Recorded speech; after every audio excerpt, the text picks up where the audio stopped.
So, ayun guys, at mula po dito sa Olongapo. This is Heart of Olongapo again.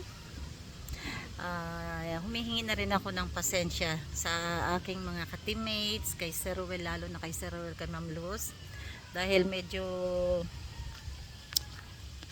maglalaylo muna tayong konti kasi nga po may alaga tayong bata. Mabuti po ngayong araw ay walang pasok. Nandoon po si Justin. Iniwan ko muna sandali, although ayun, umiiyak ang aking maliit na apo. So napakahirap po guys i-adjust kasi mula sa umaga pagising ng 4:30 ay kailangan na asikasuhin ang aking kinder po yung isang apo ko, kaya mahirap po, sa totoo lang po, yung i-budget ko yung oras. Hello, kamusta po kayong lahat dyan? Sana po ay okay kayo. Sana supportahan niyo po itong aking YouTube channel. At ito, meron po tayong bagong upload. Sana i-share niyo po, like and share niyo po. At salamat po sa inyong lahat. God bless. Hi guys, magandang buhay po. This is G. Franco, Heart of Olongapo, na bumabati ng magandang buhay. At sa lahat po ng Team Ruel Lipat, kay Ma'am Luz, kay Sir Ruel, kay Sir Jeroy, kay Ma'am Rachel, at kay Kate. Yan, shout out po. Sa Team Ruel Lipat, kay kapatid na Dong, kay Sis Percy, Mix Vlog, May 17 Ilocana, Lilia Carino, Joanne Wanmig, kay GSM, kay kapatid na Jerry Arboso, kay sis Jocelyn, ayun, ang mabuting may bahay ni kapatid na Jerry Arboso, kay kapatid na Mar Biranya, kay Sir Darren Dobson, at kay Len Mix Vlog 88, ayun, tama po ba? O Len 88, ayun, sa mabutihing may bahay ni kapatid na Mar Biranya. Shout out po. At sino pa bang hindi natin na shout out? Kay Delio TV, ayan, shout out kay kapatid na Delio TV. At kay Sis Christy Alforte, ayan, shout out po. For today's video po ay pupuntahan natin si Ate Presi Gamboa. Ayun, si Ate Presi po ay kasama natin sa Batangas. Isa po siya sa sumaksi at dumalo sa blessing ng Shello apartment ni Sir Ruel Lipat. At siya po ay tuwang-tuwa at masaya sa kanyang na-experience na talaga pong maraming nagmamahal kay Sir Ruel Lipat. Maaga po siyang tumawag sa atin dahil problema ang kanyang salamin din. Ayun po, baka po pwede daw hinihiling ni Ate Presi na mabigyan po siya ng salamin din, kasi po nung gumising ang aking bayaw ay parang nalaglag at naapakan po ata ang salamin ni Ate Presi. So sa kanilang edad po na senior ay talagang mahalaga po talaga ang salamin sa amin na gumagamit ng salamin. At alam naman po natin na parehong senior at talagang wala po rin kakayahan, ay yun po, kung po pwede lang naman daw po. Kaya po pupuntahan natin si Ate Presi, sisilipin natin kung paano ang kanyang salamin, kung ano ang nangyari.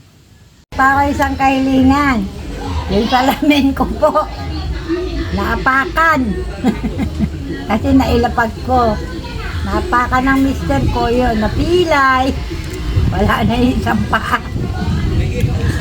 Sana po matulungan nyo rin ako sa salamin. Maraming salamat po. Lipat, ako po si Presi Gamboa, humingi ng pag-unod ipin at pangpaipin. Ngayon, inaantay na lang po namin yung tulong niya. Ready na ako magpabunot. tingnan mo nga yung ipin mo. Ayan, ayan po, makikita mo sir, ang ipin ni ate. Ano, kailangan talagang matulungan. Ayun.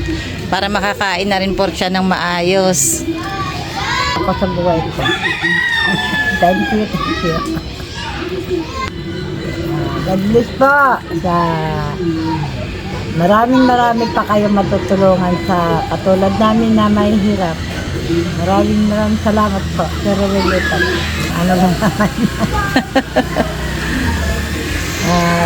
Kumusta naman yung experience mo te nung pumunta ka sa Batangas? Masaya. Kasi nakita ko napakaraming tao at iba-ibang dumarating. At masaya naman. Nairaos ng maayos yung wedding ba yan? Blessing. Ang blessing ng bahay ni Sir. Tsaka birthday ni Sir Ruel. Birthday mo, Sir. Masaya. Yeah. Ano? Regards na lang po sa misis nyo kay Ma'am Los. God bless po sa kanya. So ayun guys, galing na tayo kay Ate Presi. At nandoon din po pala ang kanya mister, yung aking bayaw na 80 years old. Pero thanks God at nakakapag-drive pa po ng jeep.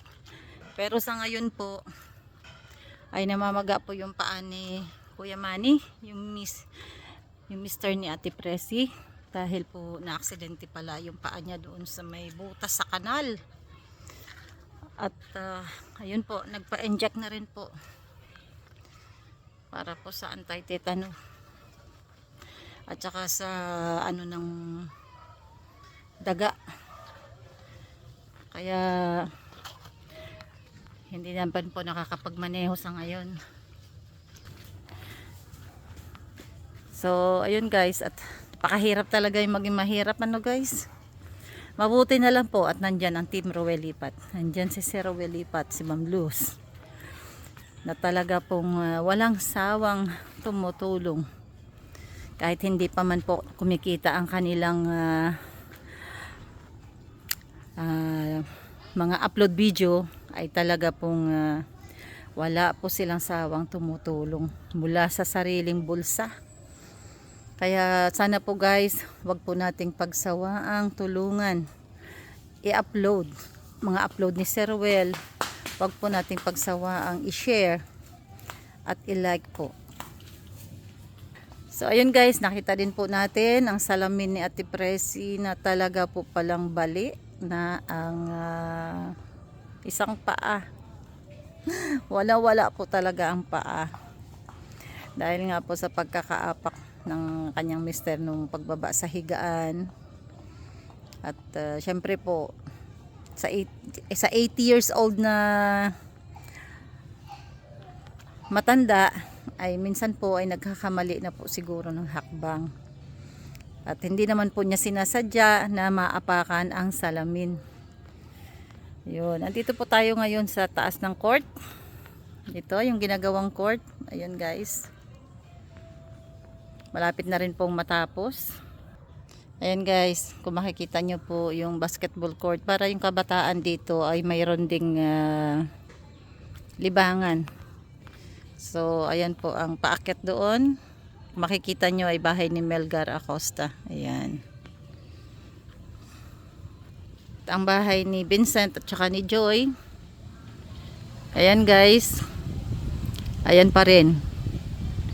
Yan pa rin ang nakatayong poste na hindi pa nila maasikaso talaga. So yung yero nilagay nila doon sa taas para hindi sila mabasa muna. So mula dito sa Iram, Pinagpala, New Cabalan, Olongapo City, maputik. Ngayon po ay medyo sumilay ang haring araw pero makulimlim pa din po guys. Ayan. Ayan guys, makulimlim pa din po.